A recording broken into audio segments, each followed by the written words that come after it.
Berikut kita ikuti info sepekan. Puluhan jurnalis di Kabupaten Sampang yang tergabung dalam Jurnalis Sampang Bersatu menggelar aksi demo untuk menolak draft RUU penyiaran di depan kantor DPRD setempat. Dunia pendidikan di Kabupaten Sumeneb kembali tercoreng. Seorang oknum guru sekolah dasar SD dilaporkan kepada polisi atas dugaan pelecehan terhadap 4 orang siswanya. Memasuki musim haji 2024, pemerintah Arab Saudi mengeluarkan peraturan tentang jemaah yang sedang melaksanakan umroh. Seluruh informasi peristiwa politik, ekonomi, sosial, dan budaya di Madura tersebut kami rangkum dalam Info Sepekan edisi 26 Mei 2024 bersama saya, Familia.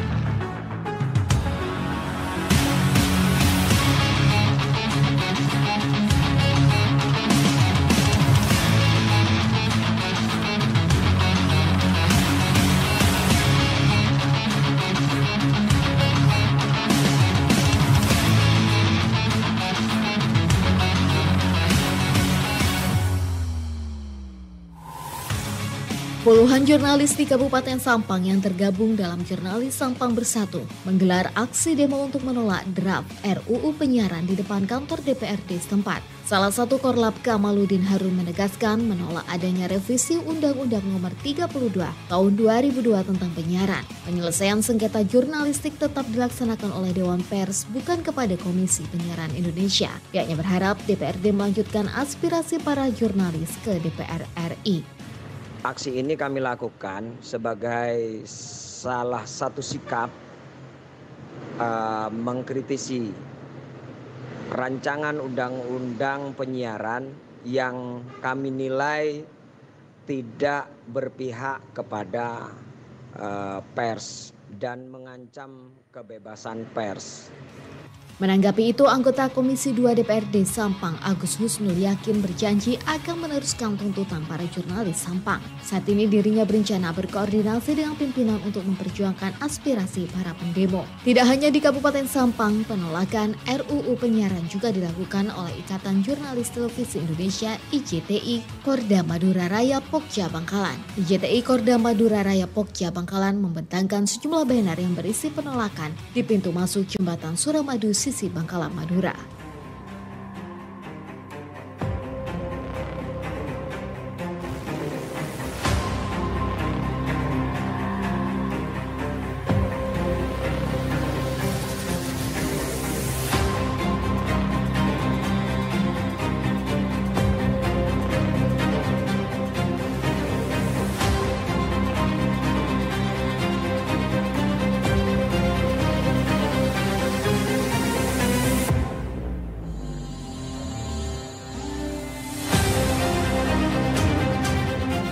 Dua parpol dengan perolehan kursi terbanyak di DPRD Kabupaten Sumeneb yakni PDIP dan PKB menjadi rujukan para tokoh masuk bursa Bacabub maupun Bacawabub Pilkada 2024. Untuk PDIP, pendaftaran yang dibuka sejak 24 April hingga 18 Mei 2024 telah menerima 10 orang pendaftar. Sedangkan pendaftaran yang dibuka PKB mulai 22 hingga 29 April telah menjaring 7 orang pendaftar. Ketua Deks Pilkada 2024 DPC PDIP Kabupaten Sumeneb Zainal Arifin menyebutkan dari 10 orang pendaftar hanya 1 orang sebagai Bacabub yaitu Ahmad Fauzi. Sedangkan 9 orang lainnya mendaftar Bacawabub meliputi Nur Fitriana, Herman Dali Kusuma, Faisal Muhriz, Kiai Haji Kusyairi, dan Samsul Arifin. Selain itu Dewi Holifah, Hamid Ali Munir, Suhari Nomo, serta Nizar Herit.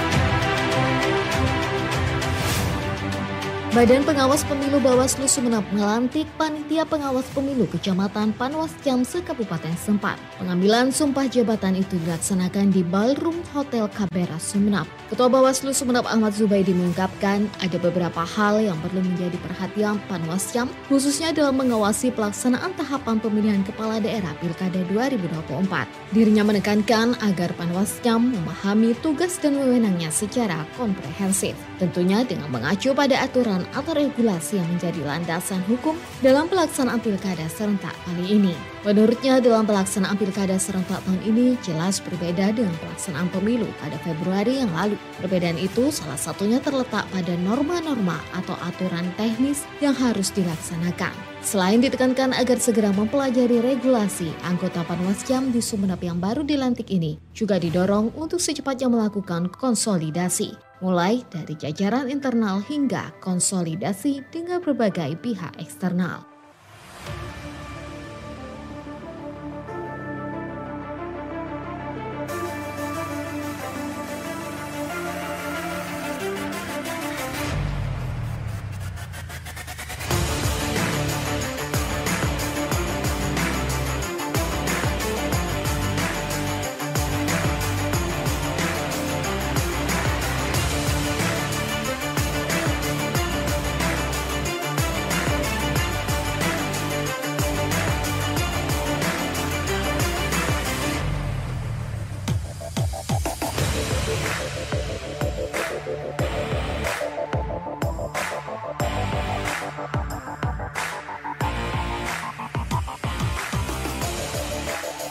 Komisi Pemilihan Umum KPU Kabupaten Pamekasan mengumumkan hasil tes tulis calon anggota panitia pemungutan suara PPS Pilkada 2024. Dari 1.251 peserta, sebanyak 1.172 orang dinyatakan lulus, sedangkan 79 orang lainnya tidak lulus tes tulis. Anggota KPU Pamekasan Fathur Rahman mengatakan ada beberapa faktor yang menyebabkan sejumlah calon anggota PPS tidak lulus tes tulis. Tentu dari hasil tes itu ada beberapa peserta atau calon PPS yang dinyatakan lulus dan dinyatakan tidak lulus.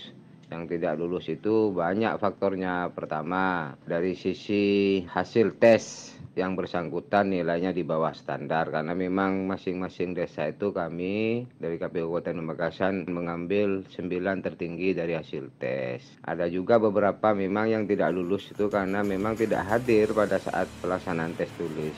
Sementara di Kabupaten Bangkalan, sebanyak 1.641 peserta dan yang lolos mengikuti tes wawancara sebanyak 1.292 orang, yaitu ada sebanyak 349 peserta yang tidak lolos tes tulis dengan total kebutuhan sebangkalan 843 orang.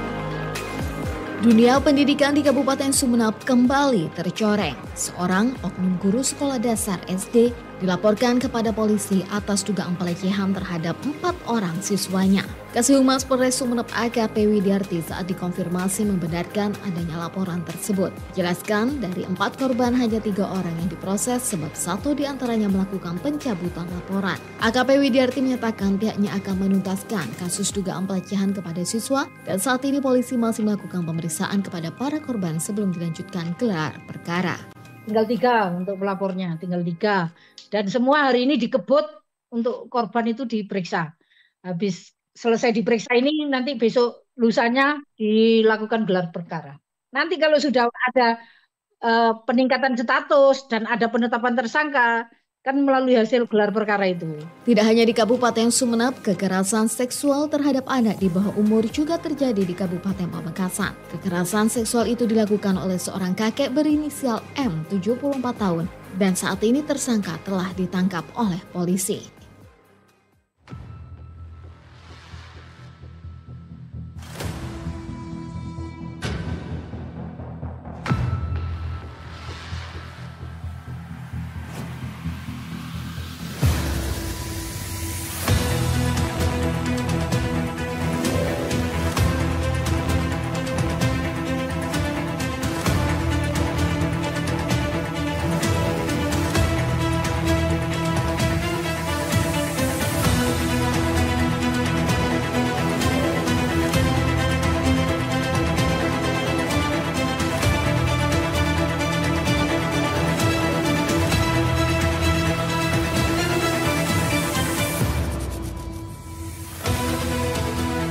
Jajaran unit Reskrim Polsek Burne Bangkalan berhasil mengamankan seorang pecandu narkoba jenis sabu-sabu setelah dilakukan penggerebekan di rumahnya di wilayah Kecamatan Burne. Identitas tersangka diketahui berinisial M, 43 tahun. Kapolsek Burne Bangkalan Ibtu Edi Cahyono mengatakan, penangkapan dilakukan berawal dari informasi masyarakat yang menyebutkan di rumah tersangka M sering dibuat tempat mengkonsumsi narkotika.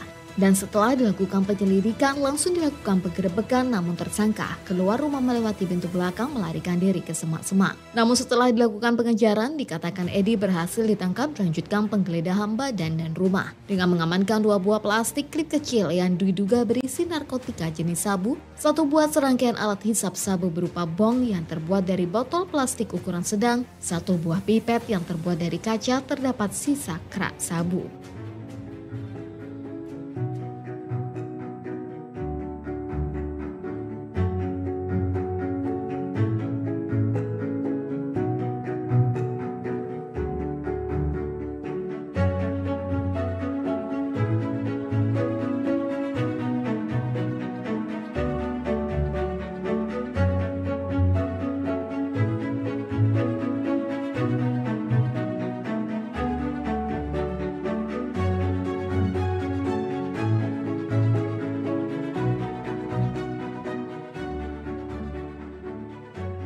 Pemerintah Kabupaten Sampang melalui Badan Kepegawaian dan Pengembangan Sumber Daya Manusia (BKP SDM) Sampang masih menunggu instruksi resmi dari pemerintah pusat terkait jadwal pelaksanaan perekrutan calon pegawai negeri sipil CPNS dan pegawai pemerintah dengan perjanjian kerja P3K tahun 2024.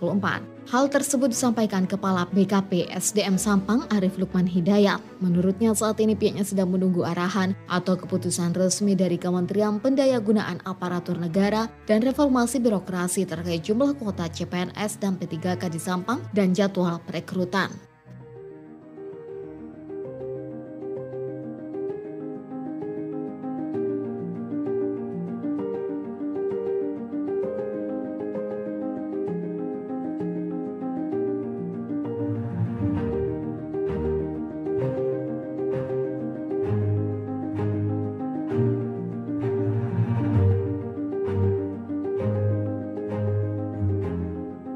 Memasuki musim haji 2024, pemerintah Arab Saudi mengeluarkan peraturan tentang jemaah yang sedang melaksanakan umroh. Kebijakan ini berisi kewajiban jemaah umroh untuk meninggalkan Saudi sebelum tanggal 6 Juni 2024. Berkaitan dengan kebijakan itu, Kementerian Agama meminta agar seluruh jemaah umroh asal Indonesia untuk mematuhinya sebab ada sejumlah resiko apabila melanggar ketentuan tersebut. Kepala Kantor Kemenak Pamekasan Mawardi menjelaskan jemaah umroh yang tinggal di Arab Saudi melebihi batas waktu tersebut dapat terkena masalah hukum, denda, dan deportasi. Dan setelah mereka dideportasi, maka sanksi berikutnya itu adalah mereka tidak diperkenankan untuk masuk ke Arab Saudi sampai 10 tahun ke depan.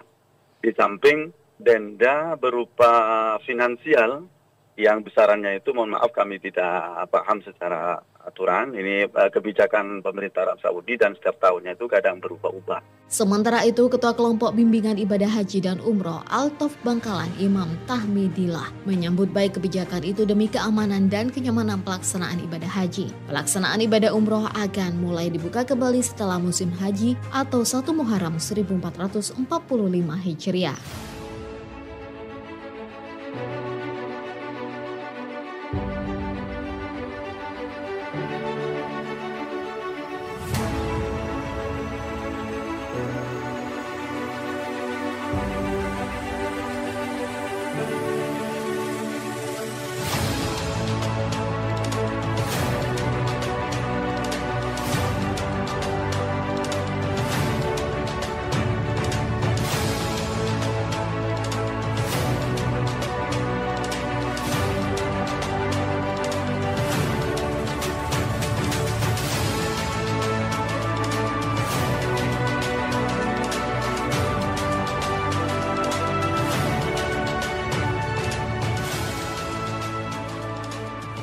Untuk menghindari gejolak di kalangan orang tua siswa menjelang tahun ajaran baru 2024, pemerintah Kabupaten Bangkalan dengan tegas melarang semua sekolah untuk tidak melakukan jual beli seragam kepada peserta didik. PJ Bupati Bangkalan Arif M. Edi mengatakan untuk kebutuhan pembelian seragam baru, orang tua siswa diberi kebebasan membeli di pasar menyesuaikan dengan kemampuan ekonomi masing-masing.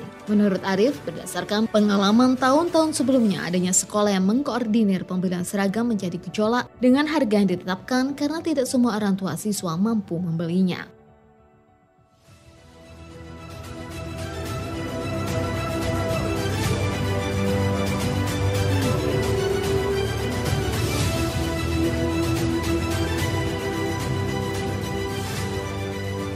Sekian info sepekan edisi 26 Mei 2024. Naskah dan narator Famelia, Produksi Radio Republik Indonesia Sumedang.